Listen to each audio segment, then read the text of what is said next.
परम प्रशंसनीय सीता और गुणाभिराम श्री राम की प्रशंसा करके वानर श्रेष्ठ हनुमान जी फिर विचार करने लगे। लगभग 2 घड़ी तक कुछ सोच विचार करने पर उनके नेत्रों में आंसू भर आए और वे तेजस्वी हनुमान सीता के विषय में इस प्रकार विलाप करने लगे। हे ईश्वर, जिन्होंने गुरुजनों से शिक्षा पाई है, उन लक्ष्मण के बड़े भाई श्री राम की प्रियतमा पत्नी सीता भी यदि इस प्रकार दुख से आतुर हो रही हैं, तो यह कहना पड़ता है कि काल का उल्लंघन करना सभी के लिए अत्यंत कठिन है।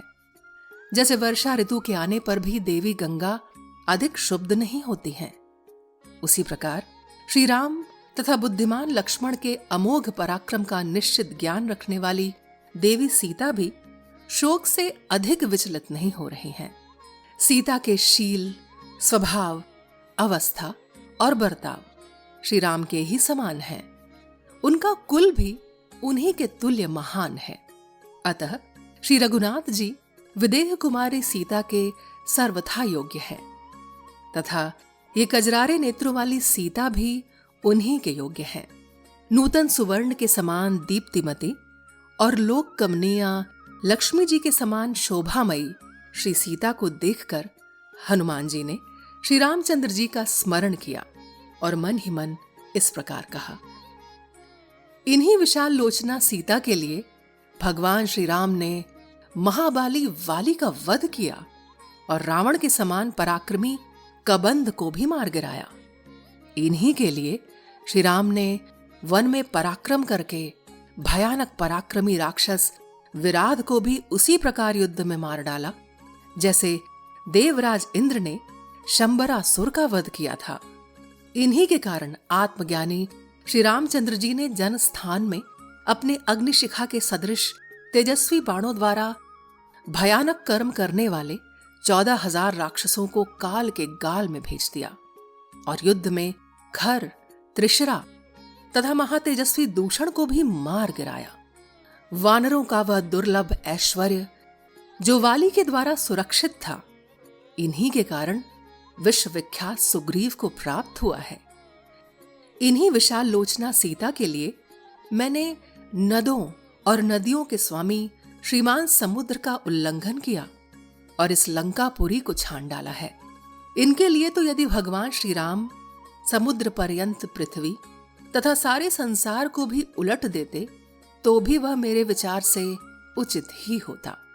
एक ओर तीनों लोकों का राज्य और दूसरी ओर जनक कुमारी सीता को रखकर तुलना की जाए तो त्रिलोकी का सारा राज्य सीता की एक कला के बराबर भी नहीं हो सकता। यह धर्मशील मिथिला नरेश महात्मा राजा जनक की पुत्री सीता पतिव्रत धर्म में बहुत दृढ़ है। जब हल्के मुख से खेत जोता जा रहा था, उस समय यह पृथ्वी को फाड़कर कमल के पराग के भांति क्यारी की सुंदर धूलों से लिपटी हुई प्रकट हुई थी। जो परम पराक्रमी श्रेष्ठ शील स्वभाव वाले और युद्ध से कभी पीछे न हटने वाले थे, उन्हीं महाराज दशरथ की ये यशस्विनी ज्येष्ठ पुत्र वधू हैं।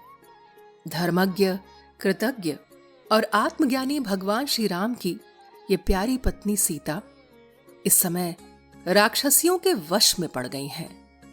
ये केवल पति प्रेम के कारण सारे भोगों को लात मारकर विपत्तियों का कुछ भी विचार न करके श्री रघुनाथ जी के साथ निर्जन वन में चली आई थी।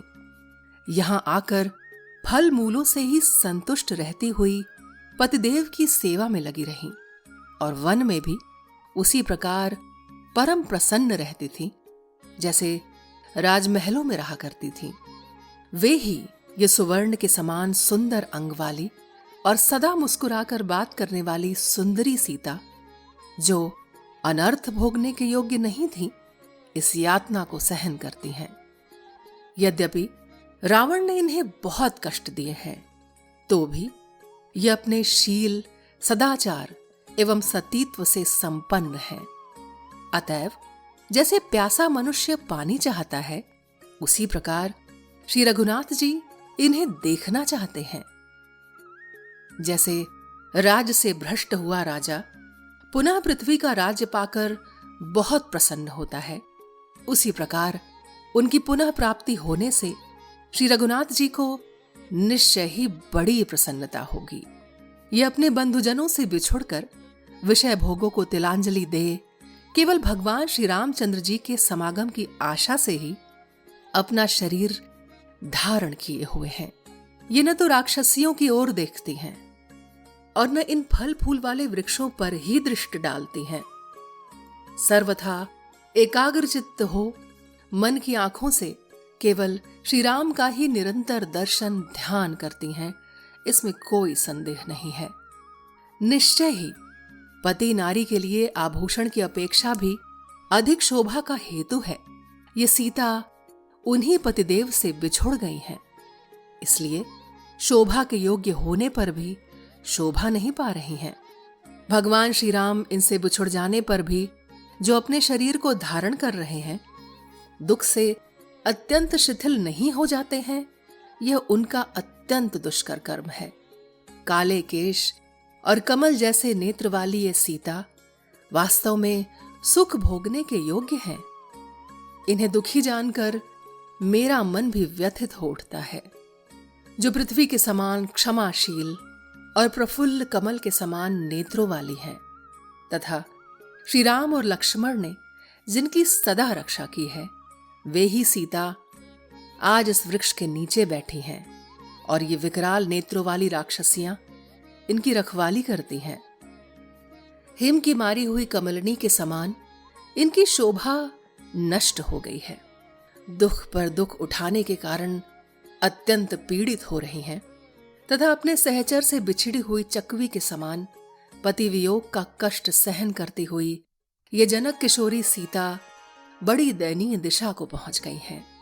फूलों के भार से जिनकी डालियों के अग्रभाग झुक गए हैं, वे अशोक वृक्ष इस समय सीता देवी के लिए अत्यंत शोक उत्पन्न कर रहे हैं तथा शिशिर का अंत हो जाने से वसंत की रात में उदित हुए शीतल किरणों वाले चंद्रदेव भी इनके लिए अनेक सहस्र किरणों से प्रकाशित होने वाले सूर्यदेव की भांति संताप दे रहे हैं। इस प्रकार विचार करते हुए बलवान वानर श्रेष्ठ वेगशाली हनुमान जी ये निश्चय करके कि ये ही सीता है, उसी वृक्ष पर बैठे रहे। इस प्रकार श्री वाल्मीकि निर्मित आज रामायण आदि काव्य के सुंदरकांड में 16वां सर्ग पूर्ण हुआ।